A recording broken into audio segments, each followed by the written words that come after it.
What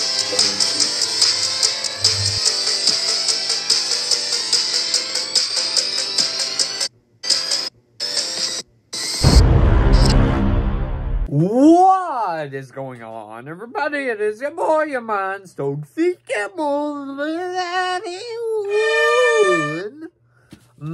back at it with another review. And yesterday I was able to check out Godzilla x Kong New Empire in theaters a day early. And today I'm going to give my review of it. But before we get into the actual beginning of the video, what's up guys? Don't forget to subscribe if you're new to the channel. Because number one, it's absolutely free. Number two, we're on the road to 700 subscribers. Just 47 away now. Really help out your boy if you did subscribe. Also, don't forget to like the video as well, because I know that you do like my toxic movie reviews, and help with the YouTube algorithm recommend the video more, and maybe let some more people know about the channel, and they can maybe join that toxic fam. And do feel free to comment your thoughts on Godzilla x Kong New Empire down below. And as you guys can see right there, I got a Kong figure up there, so I was trying to make it look cool and stuff, so he'll be in the background of this video. So, and that was very hard to do, by the way. So before we get into the actual review itself, let's give a quick plot synopsis, shall we? So transition and Shazam. Godzilla and the almighty Kong face a colossal threat hidden deep within the planet, challenging their very existence and the survival of the human race. Alright, so my history with the MonsterVerse, of course, 2014, I saw that in theaters. Well, at least I believe I did. No, actually, Godzilla, I did not see in theaters, the 2014 one. But I did eventually watch next year. And went to see almost every single one of them afterwards in theaters. So I saw Kong Skull Island in theaters. Then I also saw Godzilla King of Monsters in universe, not in universe, in theaters, and also Godzilla vs. Kong I didn't see until like late 2021. Yeah, I think the MonsterVerse right now is probably one of the most successful universes out there, probably besides the MCU. Going into this one, I was pretty excited. I thought the trailers were a lot of fun, and I was just expecting to have a very fun time at the movies, and just be a fun B-movie that knows it's very aware that it is a B-movie, just like how the first Godzilla Kong was. And the weird story with this one was, originally the rumors were this was supposed to be a prequel, and then they actually said, nah, we're going to do a sequel. And, yeah, with that being said, let's just get into the actual review itself, guys. And, starting off with the good for our reviews, we always start off with the good here, and the number one thing I can come up with is the action scenes with the monsters. And all I was wanting from this was action scenes. I do not want them to focus on the human characters too much, which I would say for the most part they did do that, and for the most part they didn't focus on the human characters much, and actually gave us a lot of great fighting sequences in here, with Kong facing some certain monsters, and then Godzilla facing some certain monsters, and then there's a fight later on with Scar King that I thought was really good between Kong and him. And yeah, all the action scenes in here are definitely worth seeing in theaters for, and probably like Dolby or IMAX I would suggest seeing them in, because they're really great, and they have great sound design too.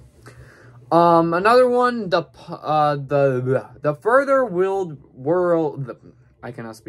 further world building within Hollow Earth, which in Godzilla vs. Kong, we only got little glimpses of it. We didn't get to actually like fully immerse ourselves in the world, and then this one I think they do that a lot throughout this movie, and further explore how Kong lives now. And yeah, great world building. Another one is Dan Stevens as Trapper. So Dan Stevens is one of the new additions to the MonsterVerse franchise in this movie, and I thought he was a lot of fun. He was his character was a lot of fun too, and he had a fun dynamic with, I don't know what the character's name was, but he was the guy that basically had that thing exposing the truth about all the monsters and stuff, and yeah, them two had a really funny dynamic in the movie. Another positive, the comedy. The comedy I thought was hilarious this time. I laughed quite a few times, and I'm very hard to laugh at stuff nowadays, and this one got me to laugh a couple times, so yeah, they did a good job on that. One jump scare came out of nowhere in this movie, and I'm not spoiling it, but there's a jump scare in this movie that got me I'm pretty sure got everyone in the theaters, because it was super unexpected, and it's not a horror movie by any means. But it just came out of nowhere, and then, ooh, like that. And they did a good job of making that a real big jump scare. Another positive in here, and we're talking about this man right there. The humanization and main focus of Kong. And in this movie, Kong is the main focus. In here, he gets a lot of great stuff to do with the great action sequences, and he gets this tragic arc at the beginning of the movie where he's just lonely, basically, which brings me into Kong is the relationship between him and Zuko. And for those who do not know who Zuko is, if you watch the trailers, he's the little ape. Them two's relationship in this movie, I thought they did very well and made it really cute and gave sort of more of a big arc for Kong, because he kind of basically watches over Zuko, and they did a great job of that, because I thought that relationship was really cute. And finally, it's aware that what the movie it is. It's aware that probably it's not an amazing story, and doesn't have great human characters in it. It's just there to deliver great action sequences for the people that love seeing these monsters fight, and it delivers on that 100%. Now we move on to the mixed aspects. So what the mixed aspects are basically I don't know what to think about them, really, because there's good stuff I liked about them, but there's bad stuff I liked about them, too. So, first one on here, I'm kind of a little bit more positive on than most people, but I still am a little bit mixed about the aspect, but, Scar King as the villain. Now, I think that overall, he was a cool-looking villain and had an interesting lore about him with these scriptures throughout the movie. But he doesn't end up coming into the film, at least until, like, maybe an hour and 15 minutes in. He doesn't pop up until then. And, I wish we could have seen more of him, but they did such a great job of building up the lore, I kind of let it slide. But when we eventually went to the final act, which we'll go into that to the mixed as well, the final act, it kind of feels a little bit anticlimactic, that's all I'll say. No spoilers here, but it kind of feels anticlimactic in a way, which most of the final acts I can say, but it kind of feels like anticlimactic. But, final act is really cool, though. You got it's probably the best fight scene throughout the movie, but, it's just how it ends. Felt anticlimactic. Mixed. Another one. When they focus on the human characters. Now, this time, I didn't mind it. Probably the only time I did not like them following the human character side story, or main story, in a Godzilla movie is so far Godzilla King of Monsters, and kind of Godzilla 1999, but kind of guilty pleasure. But Godzilla King of Monsters, I thought they did terrible with that.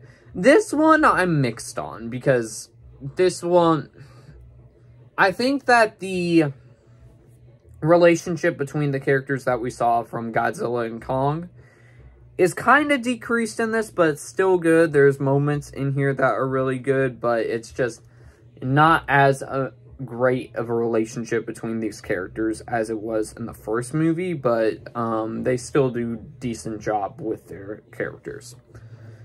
Also, another mixed is when they go to Hollow Earth, which I'll talk about this more in the negatives, but in the beginning, it's really fast. Like, it goes through by certain stuff super fast and just immediately throws us into Hollow Earth. And when we eventually go into Hollow Earth, it starts out super fast like the first part of the movie was, and then it slows down.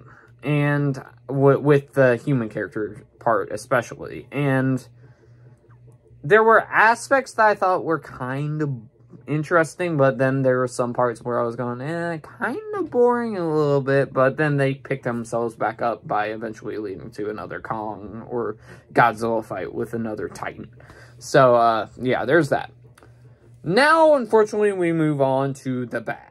And the first part of the movie moves by way too fast. I already talked about this. Yeah, it literally speeds past everything super fast, and you kind of can't get moments to breathe throughout the movie at that point. So, but when you eventually go to Hollow Earth, it slows down maybe a little bit too much in the middle, but it does slow down there. Another bad, this one doesn't affect me as much because they definitely did a good job of focusing it on Kong and giving him an arc throughout the movie, but Godzilla kind of gets sidelined in this movie. It's mostly Godzilla's basically going to the movie, and it's mostly that for the first probably 2-hour-long movie, so probably like the first hour and 15 minutes, probably. It's about him going to this fight, and then when he eventually goes to the fight, it's kind of like a cameo, and he's in the title, so kind of feels as if he should play a more bigger role in the movie, but they kind of did the same thing with Godzilla vs. Kong as well, but I think they do it a little bit more worse in this, because Godzilla kind of was portrayed as the villain in Godzilla vs. Kong, so. Another one, Shimu. So, for those who do not know what Shimu is, and this isn't spoiler, there's tiny, I don't know. All I'll say is this. There's a Titan named Shimo, and there's tiny glimpses of it throughout the trailers. And the Titan was kind of expected to do what it was expected to do, if that makes sense. You knew every move it was going to take, basically. It's definitely one side villain that's been done before. So, that's all I'll say. And one more bad. The story isn't amazing, and it's aware. It just gets to the part everyone has been wanting. Just want the giants to fight each other. Well, the Titans, I should say, to fight each other in great battles. And great CGI battles as well. I forgot to mention that in the good. Also, CGI. Amazing, by the way. There's only, probably I would say, one spot in the movie where you kind of go, you can tell that's fake. But for the rest of it, the CGI is really good. So, as expected for most of these Titan movies. Alright, well then guys, that is my review of Godzilla X Kong New Empire. Let's bring out the toxic meat, and I will give this a B+, a toxic goodness, and I think this is definitely one you should see in theaters, because it's a lot of fun, and I think it won't work the same at home than in theaters, because in theaters the fights are really impactful, so definitely go see this in theaters, especially if you're a MonsterVerse fan, because, yeah. But with that being said, guys, I hope y'all enjoyed my review of Godzilla X Kong New Empire, and be sure to leave your thoughts on Godzilla X Kong New Empire down below. But with that being said, guys, I'll see y'all next one, everybody.